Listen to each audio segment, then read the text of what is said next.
अनिल अग्रवाल जी, हिंदुस्तान प्रकाशन संस्था के अध्यक्ष पद्मश्री आदरणीय रमेश पतंगी जी, हिंदी विवेक के मुख्य कार्यकारी अधिकारी अमूल पेडनेकर जी,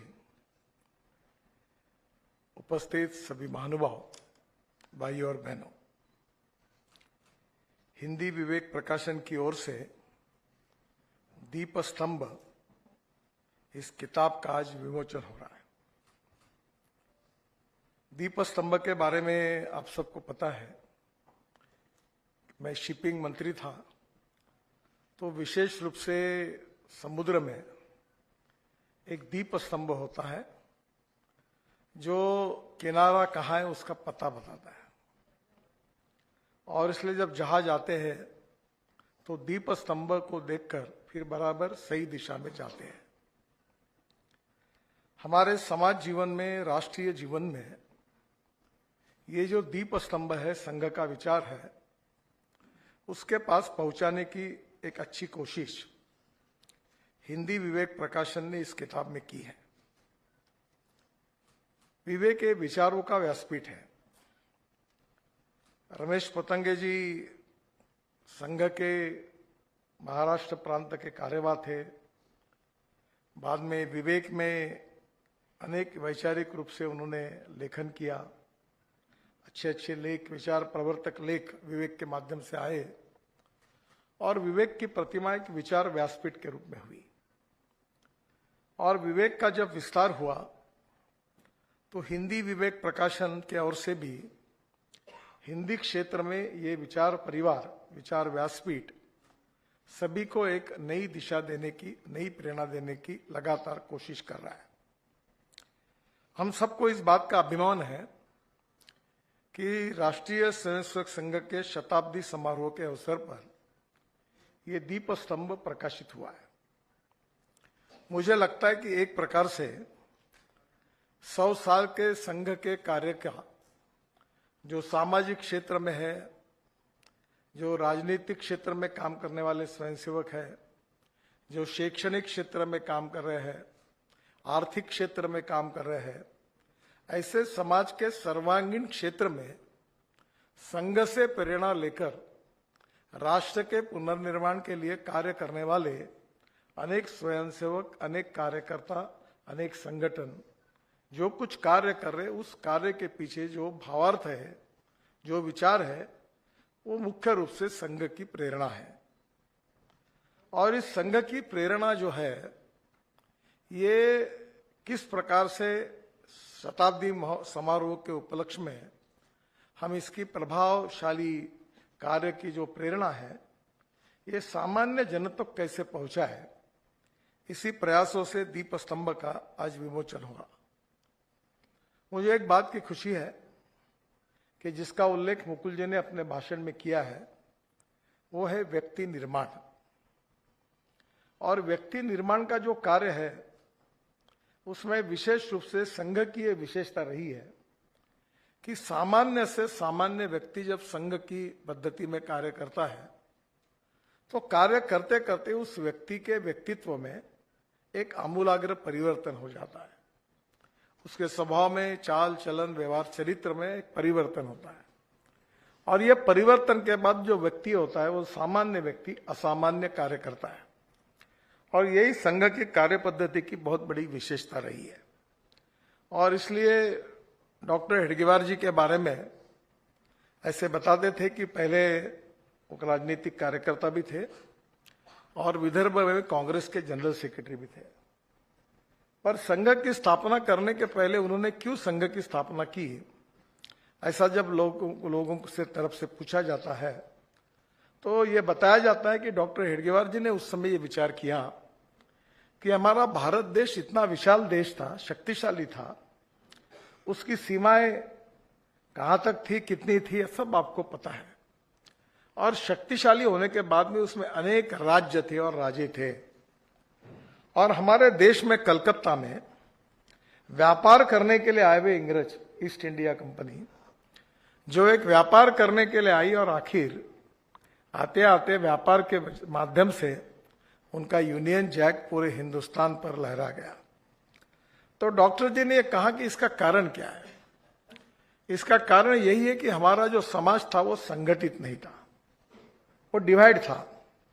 और इसके कारण जब एक राजा का उपयोग दूसरे राजा को मारने के लिए अंग्रेजों ने कुशलता से किया और हम संगठित न होने के कारण धीरे धीरे उसका फायदा उठाकर अंग्रेजों ने राजनीतिक फायदा उठाकर हमारे देश में ब्रिटिश सत्ता को एक प्रकार से पुनर्स्थापित किया।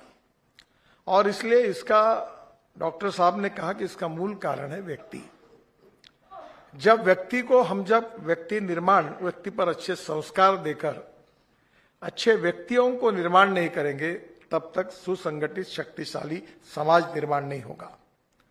और सुसंगठित शक्तिशाली समाज अगर निर्माण करना है तो समाज के सर्वांगीण क्षेत्र में राष्ट्र के प्रगति और विकास के दृष्टि से हमें किस प्रकार की दिशा लेकर काम करना है, इसको लेकर संघ के कार्य की स्थापना हुई। शुरुआत में विशेष रूप से 47 में महात्मा गांधी की हत्या होने के बाद संघ के ऊपर काफी आरोप लगाए गए, संघ को बदनाम किया गया, संघ पर बंदी डाली गई। पर उसके बाद में जब फिर से एक बार बंदी उठी और उसके बाद में जो इतिहास है वो आप सबको पता है कि उसके बाद में संघ फिर से काफी बड़ी ताकत से आगे बढ़ा। यही बात देखिए कि 75 में इमरजेंसी आई, फिर संघ पर बंदी आई। देश के लोकतंत्र को बचाने के लिए संघ के स्वयंसेवकों ने संघर्ष किया और उसका परिणाम यह था कि 1977 में फिर से लोकतंत्र की पुनर्स्थापना हुई। ये जो संघ के 100 साल के इतिहास में अगर ये अध्ययन किया जाएगा तो संघ के कार्य के अनेक पहलू हैं। दुर्भाग्यवश संघ के विरोधकों ने संघ को बदनाम करने की कोशिश भी की। उस समय सुंदर राजन करके एक पत्रकार थे, उन्होंने अंग्रेजी में एक बात लिखी हुई थी, image versus reality and ground reality versus perception. संघ की प्रतिमा यह बनाई गई कि संघ जातिवादी है, संकुचित है, सांप्रदायिक है। संघ को जितने जितने दूषण दिए जा सकते वो दिए गए। संघ का कोई संबंध महात्मा गांधी जी के हत्या से नहीं होने के बावजूद भी संघ को बदनाम किया गया। पर उसके बावजूद भी संघ के कार्य का, संघ के विचारों का जो सही स्वरूप था वो समाज के सामने गया और धीरे धीरे संघ सर्वव्यापी, समाजव्यापी बना। एक बात महत्वपूर्ण है कि इतिहास किसी के लिए रुकता नहीं है। जो कल था वो आज नहीं, आज है वो कल नहीं। परिस्थितियां बदलती जा रही है, पर शाश्वत क्या है?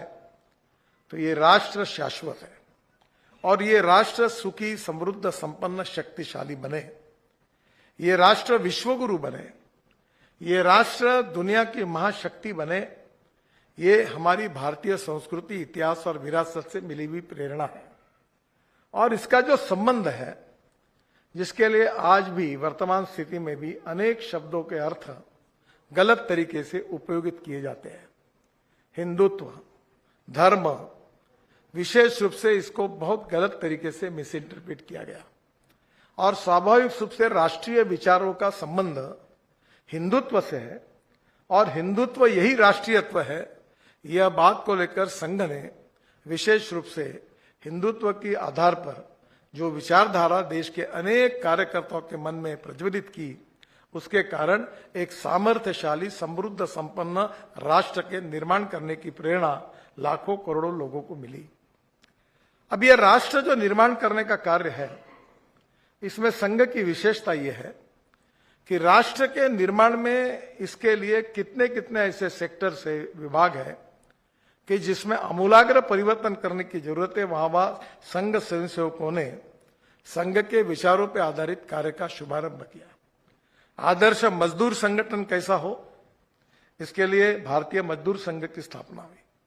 विद्यार्थियों में शैक्षणिक क्षेत्र में जो कल के नागरिक है वो कैसे बने, इसलिए विद्यार्थी परिषद का कार्य उसके कारण शुरू हुआ।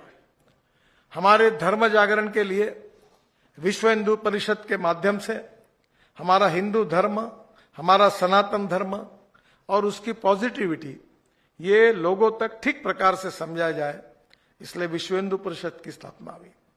हमारे समाज के जो पिछड़े हुए हैं सामाजिक, आर्थिक, शैक्षणिक दृष्टि से, उन लोगों को समाज के मुख्य प्रवाह में लाना चाहिए।